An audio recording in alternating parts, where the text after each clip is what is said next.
Now here in this uh, concept bites, we will discuss velocity of approach. It is related to relative velocity, very useful. JEE advance में at least 5-6 questions तो मुझे याद हैं जो कि directly इस question पे, इस कॉन्सेप्ट पे बेस्ड हैं, आए हुए हैं। और यदि आप अच्छे से समझते हैं तो इन क्वेश्चंस को भी सॉल्व करने में 2 से 3 मिनट में आप इजीली सॉल्व कर सकते हैं। We will discuss one question which came in JEE advance sometimes back. What is velocity of approach? Let's try to understand this first. Imagine there are two persons or two bodies, say A and B. इनके बीच का मान लेते हैं distance जो है वो कुछ 100 metres है और दोनों एक स्ट्रेट लाइन पे मूव कर रहे हैं. बी की वेलोसिटी मान लेते हैं 3 मीटर पर सेकेंड है इन द डायरेक्शन शोन, और ए की जो वेलोसिटी है वो से 4 मीटर पर सेकेंड है. या इसको मैं थोड़ा चेंज कर देता हूं, इसको कहता हूं ये 2 मीटर पर सेकेंड है. I am changing the figures just to make calculations easy, and this is 3 metres पर सेकेंड, राइट. तो बीच का डिस्टेंस 100 मीटर्स है. अब आपसे यदि ये पूछा जाए कि when will they meet, at what distance from A they will meet, at what distance from B they will meet. So definitely we can say that whenever they will meet, the distance traveled by B plus 100 meters will be equal to distance traveled by A. अच्छा, मिलेंगे या नहीं मिलेंगे ये चीज भी बताई जा सकती है. आप ऐसा समझो कि भाई इनके बीच का डिस्टेंस 100 मीटर है. एक सेकंड में ये बंदा बी जो है वो 2 मीटर चलता है और ये 3 मीटर चलता है, ये 3 मीटर चलता है. या इसका मतलब क्या हुआ कि दोनों के बीच का जो डिस्टेंस है जो 100 मीटर था वो 1 मीटर से कम हो जाएगा. एक सेकंड में वो डिस्टेंस 1 मीटर से कम होगा, 2 सेकंड में वो डिस्टेंस 2 मीटर से कम होगा. तो यदि हम ये पूछें कि what is the rate at which separation is decreasing, क्योंकि जब आप अप्रोच करते हो, एक दो चीजें एक दूसरे को जब अप्रोच करती हैं तो उनका सेपरेशन डिक्रीज करता है. तो एक ही चीज है, हम वेलोसिटी ऑफ अप्रोच बोले या rate of decrease of separation बोले, they are the same thing. Remember, rate of decrease in separation या वेलोसिटी ऑफ अप्रोच. तो इस केस में यदि पूछा जाए कि वेलोसिटी ऑफ अप्रोच क्या है, वी कैन डायरेक्टली से इट इज 1 मीटर पर सेकेंड, क्योंकि उनकी जो सेपरेशन है वो 1 मीटर पर सेकेंड के हिसाब से घट रही है. कितने सेकेंड्स के बाद वो बिल्कुल मिल जाएंगे, एक ही जगह पे आ जाएंगे. तो वी कैन से कि 100 मीटर्स है, एक सेकेंड में 1 मीटर कम हुआ, तो 100 सेंटीमीटर 100 मीटर्स को जीरो होने में 100 सेकेंड्स लगेगा. ठीक है ना. तो यहां पर जो वेलोसिटी ऑफ अप्रोच है इस केस में, और velocity of approach of A towards B हम बोल सकते हैं, velocity of approach of A towards B, क्योंकि ए बी को अप्रोच कर रहा है. तो नेचुरल है कि हम एक से बी की तरफ की बात कर रहे हैं. तो it is going to be 1 metre पर सेकेंड.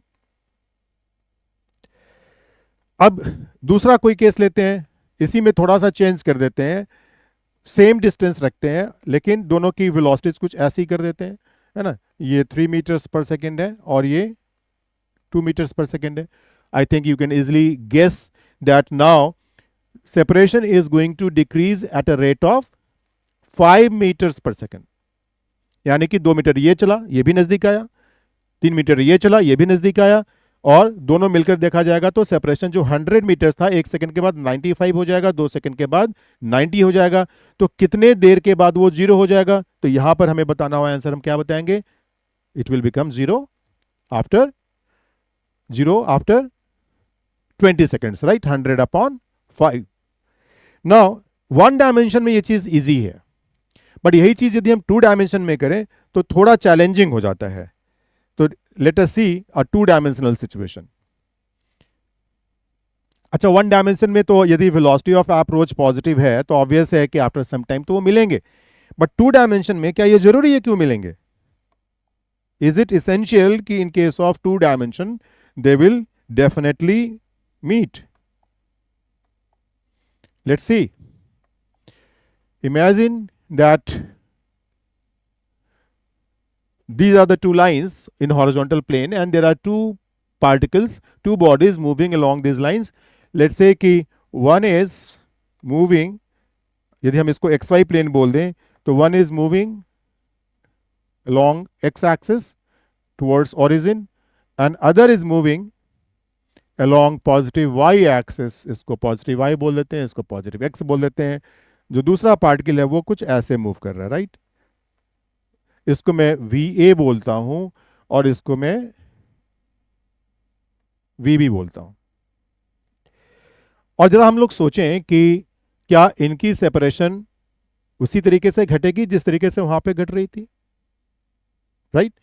तो एक बहुत ही इंटरेस्टिंग रिजल्ट यहां पर आएगा यदि इनको टकराना है और रिलेटिव वेलोसिटी के हिसाब से जो वेलोसिटी ऑफ अप्रोच है वो वही बन जाती है. तो let's see. So this is va, है ना? Now suppose we have to see कि what is the velocity of a with respect to b. Velocity of a with respect to b, ये हमारा था va. Velocity of velocity of b with respect to a, velocity of a with respect to b, चलिए यही देखते हैं. तो velocity of a with respect to b is va minus vb. अब ये vb है तो माइनस vb क्या होगा? माइनस vb कुछ ऐसा होगा opposite to vb. This was vb, opposite to this is minus vb, और ये va है. यानी कि इन दोनों को यदि ऐड कर दे तो हमें क्या मिल जाने वाला है? हमें मिल जाने वाला है vab. इन दोनों को हमें ऐड करना है. हमने इन दोनों को ऐड किया और हमें कुछ ये चीज मिली, राइट? अब ये जो वेलोसिटी है, जो velocity of a with respect to b है, कोई जरूरी नहीं है कि ये एग्जैक्टली b के तरफ ही हो, है ना? हो भी सकता है, नहीं भी हो सकता है, डिपेंड करता है कि va का मैग्नीट्यूड कितना है, vb का मैग्नीट्यूड कितना है. बट यदि ऐसा हुआ कि ये जो वेलोसिटी है, यदि इस वेलोसिटी की डायरेक्शन बिल्कुल वही हो, बिल्कुल वही हो, कैसा हो? तो इन दोनों लाइन को ए और बी को मिलाने वाले लाइन के लॉन्ग हो, तो हम कह सकते हैं कि these are going to collide definitely. That means the relative velocity is along the direction of approach. यदि रिलेटिव वेलोसिटी उस डायरेक्शन ऑफ अप्रोच के लॉन्ग होगी, नहीं होगी तो क्या होगा? नहीं होगी तो हम कहेंगे कि कोई एक टाइम होगा जबकि उनके बीच में सेपरेशन मिनिमम होगा. बट यदि वो कोलाइड कर रहे हैं तो ये तय है कि this relative velocity is directed along the line of approach. अब यहां पे सोच लीजिए कि यदि यही va थोड़ा बड़ा होता, जो मैंने दिखलाया उससे थोड़ा ज्यादा बड़ा होता, तो क्या होता? लेट्स सी कि सपोज ये हमारा ये होता, इतना बड़ा होता, तो वैसे केस में जो रिजल्टेंट आता वो डेफिनेटली कुछ ऐसा आता. कोई स्कोप ही नहीं है फिर टकराने का, ठीक है? The relative velocity has to be along this. इसको थोड़ा दूसरे तरीके से भी समझ सकते हैं.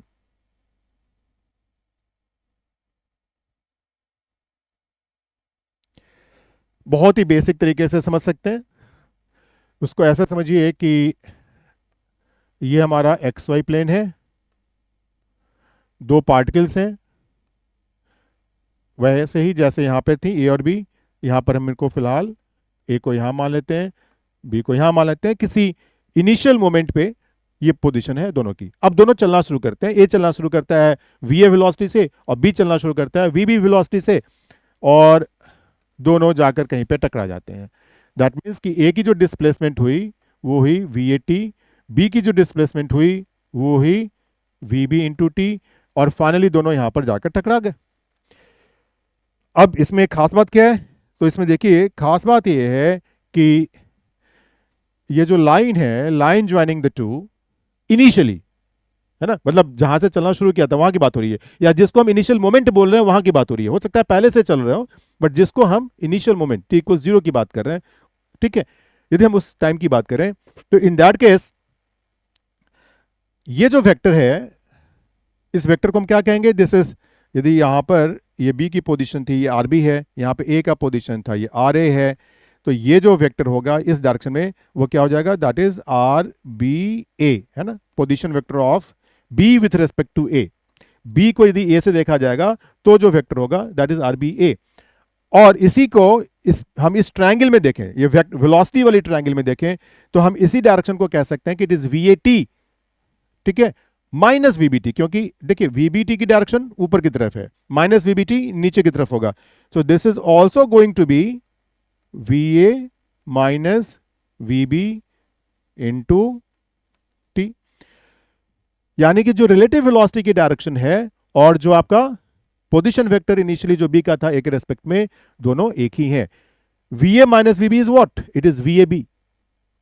सो वी ए बी के डायरेक्शन में जो यूनिट वेक्टर है और आर बी ए के डायरेक्शन में जो यूनिट वेक्टर है वो दोनों सेम होंगे. यूनिट वेक्टर की बात हो रही है, राइट? तब जाकर कोलिजन होगा. बहुत ही इंटरेस्टिंग कॉन्सेप्ट है और उसको यूज करके बहुत सारे क्वेश्चंस को आप यूं चुटकियों में सॉल्व कर सकते हैं. So I'll just take you to one question which came in, I think, 2014. And this question says कि there are two planes moving in the same plane, let's assume. और किसी टाइम पे इनके बीच का जो सेपरेशन है ना वो 500 मीटर्स है. Initial separation is 500 metres.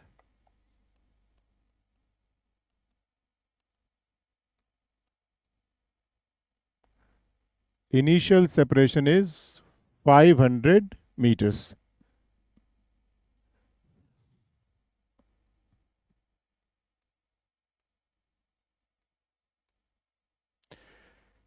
ए की प्लेन ए की जो वेलोसिटी है वो है 100√3 मीटर पर सेकेंड. बी की वेलोसिटी का मैग्नीट्यूड नहीं मालूम है, लेकिन दोनों ही वेलोसिटीज के डायरेक्शन हमें मालूम है. ठीक है ना? तो आप देख सकते हैं कि ए की किसी एक रेफरेंस लाइन के रेस्पेक्ट में देखा जाए तो ए की जो वेलोसिटी है वो 30 डिग्री एंगल पे है और बी की जो वेलोसिटी है वो 60 डिग्री एंगल पे है. और क्वेश्चन में ये दिया हुआ है कि ये कोलाइड करते करते बचते हैं. एक और इंफॉर्मेशन क्वेश्चन में दी गई है वो ये कि VBA यानी कि velocity of B as seen by someone sitting in A में बैठा हुआ आदमी, ठीक है, बी को देखता है तो बी की जो वेलोसिटी उसको समझ में आती है, दैट इज VBA, वो VA के परपेंडिकुलर है. और ये टी टाइम के बाद कोलाइड करते करते बच जाते हैं, जस्ट मिस हो जाता है कोलिजन. अच्छी बात है. तो वो टी क्या है? What is that moment T जबकि ये जस्ट एक दूसरे को क्रॉस करते हुए निकल गए, राइट? हम लोगों ने मास्टर की लेक्चर सीरीज में एक कॉन्सेप्ट शुरू में ही डिस्कस किया था, आपको याद होगा. That was the geometrical law of vector addition and I told you that is very very fascinating method. यदि उस मेथड को याद रखें और ट्राई करें तो चीजें इतनी आसान हो जाती हैं कि मत कहिए. जैसे यहां पर हम लोग देखें, है ना, यहां पर देखिए एक VA है, एक VB है और एक आपका VBA है, velocity of B with respect to A. और यह भी दिया हुआ है कि VBA की डायरेक्शन क्या है. अब हमें मालूम है कि VBA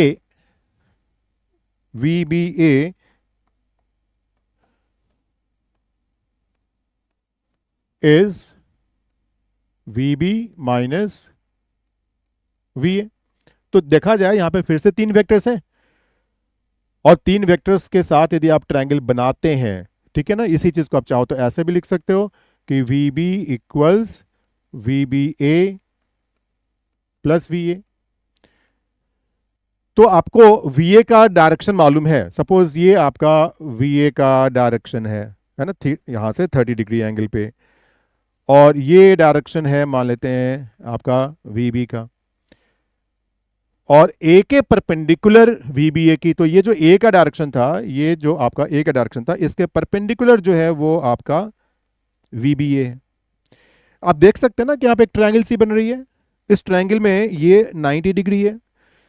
अब ये है आपका, ये तो मालूम है आपको कि this is, we can say VA कह सकते हैं, या यदि हम डिस्प्लेसमेंट के टर्म्स में सोचें, इनिशियल सेपरेशन, ठीक है, और टी टाइम के बाद कोलिजन. तो वैसे केस में सपोज किसी टाइम पे यहां पर A था और यहां पर B था और ये डिस्टेंस 500 मीटर था एज पर द क्वेश्चन, और दोनों की वेलोसिटीज कुछ इस डायरेक्शन में थी, ठीक है. VA तो इधर की तरफ था, VB इधर की तरफ था, और डिस्प्लेसमेंट जो हुआ वो VAT, और ये जो डिस्प्लेसमेंट हुआ यहां से यहां तक का आप कह सकते हैं, so this displacement is VBT.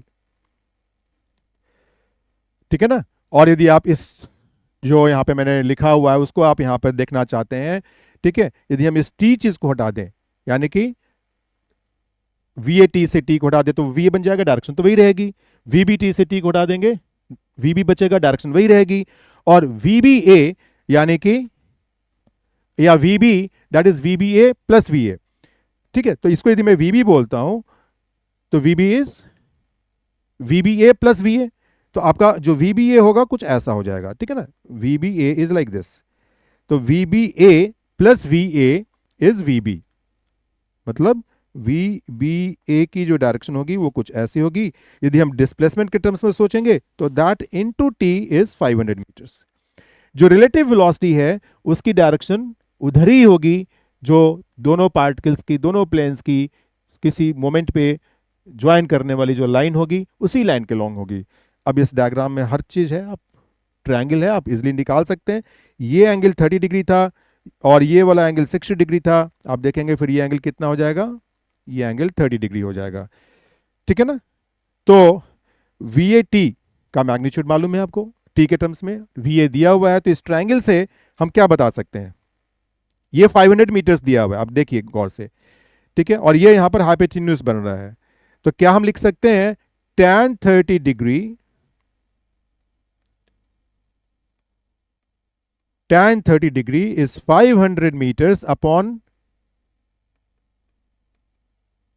500 meters, that is perpendicular upon base, and that base is 100 root 3 into T. अब tan 30 डिग्री कितना होता है, 1/√3। So 1/√3 equals 5 upon √3 into T here is in the denominator. आप इस √3 को हटा देंगे तो यहां से जो टी आएगा आपका क्या आ जाएगा, टी कम्स आउट 5 सेकेंड्स। थोड़ा सा आपको एक दो बार खुद ये ड्राइंग करनी पड़ेगी जो मैंने बोला। देखिए यहाँ पर 3 वेक्टर्स हैं और तीनों की डायरेक्शंस मालूम है। ए की डायरेक्शन मालूम थी, बी की डायरेक्शन मालूम थी और वी बी ए की डायरेक्शन मालूम थी। दैट मीन्स कि यू नो द 3 डायरेक्शंस। अब वो 3 लाइन आप खींचेंगे तो वो ट्रायंगल भी आपको दिख जाएगा, और जैसे ही ट्रायंगल दिखा उस ट्रायंगल में हर साइड का आपको बस नाम देना है और जिसकी वैल्यू मालूम है वो वैल्यू डालनी है। ट्रायंगल में sine theta, cos theta, tan theta जो भी आपको दिख रहा है जो सही है उसको अप्लाई कीजिए और क्वेश्चंस को सॉल्व कीजिए। So that's all for this concept bites velocity of approach. There are many other questions based on this concept from your JEE Advanced PYQs which you can locate and you can solve. Thank you.